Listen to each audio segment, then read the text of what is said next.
Good morning, আমি তৃপ্তি। আমার নতুন আরেকটা ভিডিওতে তোমাদের সকলকে জানাই অনেক অনেক ওয়েলকাম আর আমার অনেক অনেক ভালোবাসা। তো সকালবেলায় চা কফির পর্ব শেষ, এখন ছেলে মেয়ে বসেছে পড়াশোনা করতে। তো সঙ্গে আমিও বসেছি, দেখি ওরা কি করে। তো পড়াশোনা তো করছে না, তার নামে অনেক কিছুই করছে। চলো তাহলে ভিডিওটা এখান থেকেই শুরু করি। আর আজকে ওর পাপা ডিউটিতে যায়নি, ঘরে আছে। তো আজকে তো সারা দিনটা কোথা দিয়ে চলে যাবে বোঝাই যাবে না। ও ঘরে থাকলে ছেলে মেয়ের দুষ্টুমি দ্বিগুণ বেড়ে যায় আর আমার মাথা ব্যথা বেশি হয়ে যায়। হুম তাই না? তাই তো। একটু দাও, মারে একটু দাও। তাহলে পড়ো। হাই দাদা দেখি এদের দুষ্টুমির কোনো সীমা নেই। এই লোকটাও সঙ্গে দুষ্টুমি করে যাচ্ছে সাথে। আমাদের মারের একটা তিনটে ইন্দুর আছে। হ্যাঁ, তোদের মার তিনটে ইঁদুর আছে। এইটা সবচেয়ে বড় ইঁদুর, ওইটা মেজো ইঁদুর, এটা ছোট ইঁদুর। ঠিক বলেছিস। হ্যাঁ বলো। কাল থেকে লাইন নেই, মোবাইলেও চার্জ কম, এখন আবার চলে গেল। এই দেখো। হ্যাঁ বলো। কফি বানাবো। কফি খাবে? আপনি খাবেন কফি স্যার? ও স্যার, স্যার। এই লোকটা কানা নাকি? কানে কালা, শুনতে পায় না। কফি খাবা? তো চলো আমরা কফি বানাই নাকি? আর তোমরা দুজনে কি করবে? পেঁয়াজ রসুন কাটো। ফালতু কাজ করতে পারবে না। আমি কাটবো। ঘরে আছে মানে কোনো কাজ করতে পারবে না। আমি কাটছি। আমি কাটবো। ঠ্যাংয়ের উপর ঠ্যাং দিয়ে বসে থাকবে আর অর্ডার করবে, তাই না?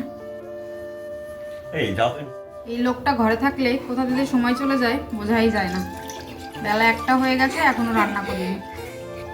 এই যে মাংসটা ধুয়ে রেখেছে ও, আর দুধ জাল করতে এই মাত্র বসিয়েছি। আর এই যে আমার টিয়া পাখি স্মাইল, একটু হাসো। এটা দুষ্টু পাখি, তাই না? এই যে কি করছো তুমি? এই যে জামাই মুছে দিলে। ছি ছি ছি ছি।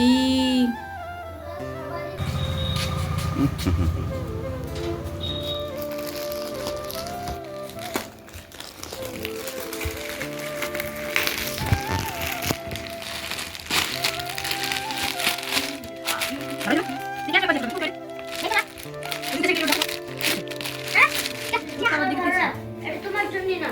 এইটা চুনাটা, ওয়াও।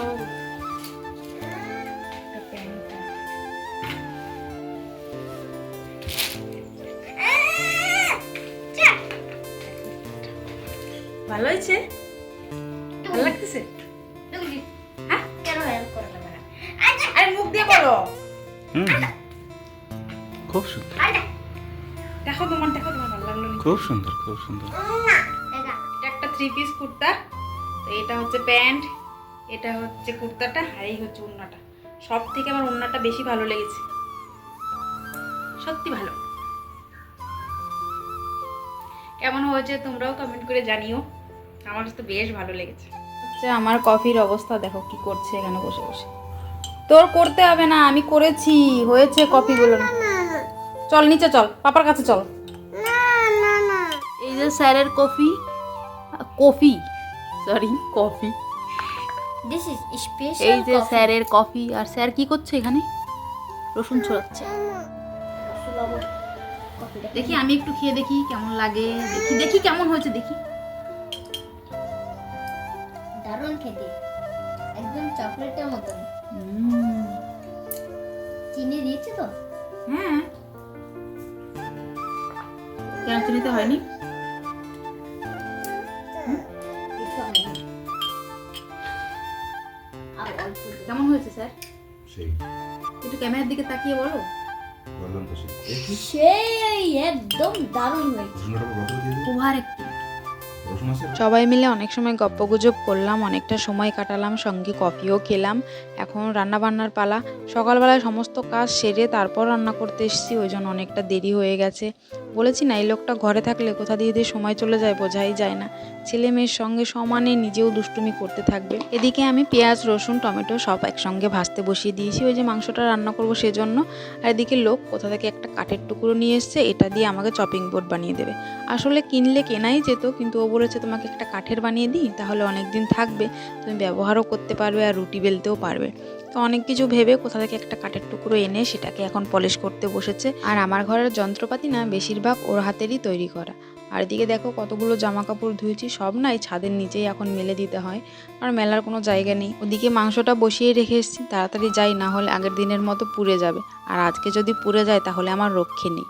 তারপর ঘরে এসে এখানে মশলাগুলো সব বানিয়ে নিচ্ছি, মানে সব রকম গুঁড়ো মশলা দিয়ে একটা পেস্ট বানিয়ে ওটাই দিয়ে দেবো মাংসর মধ্যে। জল দিয়ে গুলিয়ে নেওয়ার একটাই কারণ যে মশলাগুলো তাড়াতাড়ি ভাজা ভাজা হয়ে যায় না, আর খেতেও বেশ ভালো লাগে, ওই বাটা মশলার মতোই হয়ে যায়। এদিকে মাংসটা সিদ্ধ মোটামুটি হয়েই গেছে, আর অল্প হতে বাকি। তো মশলাটা দিয়ে ভালো করে নেড়ে চেড়ে তারপর ঢাকা চাপা দিয়ে রাখবো। আমাদের সারা শরীরের মাছ থেকে শুধু ওই পেট ব্যথা যদি না থাকতো তাহলে হয়তো এত কষ্ট করতেই হতো না। সব কিছু তো খাওয়ার জন্যই করতে হচ্ছে বলো, পেটে দেওয়ার জন্য যদি না হতো তাহলে হয়তো এত কষ্ট দরকারই হতো না। এই দেখো না, আজকে এতদিন পর একটা দিন ছুটি পেয়েছে, সেজন্য ভালো কিছুই খেতে হবে। দিনের অর্ধেকটা সময় চলেই গেছে, আর শুধু রাতটুকু, তারপর সকাল হলেই ভোরে ভোরে উঠে চলে যাও কর্মজীবনে।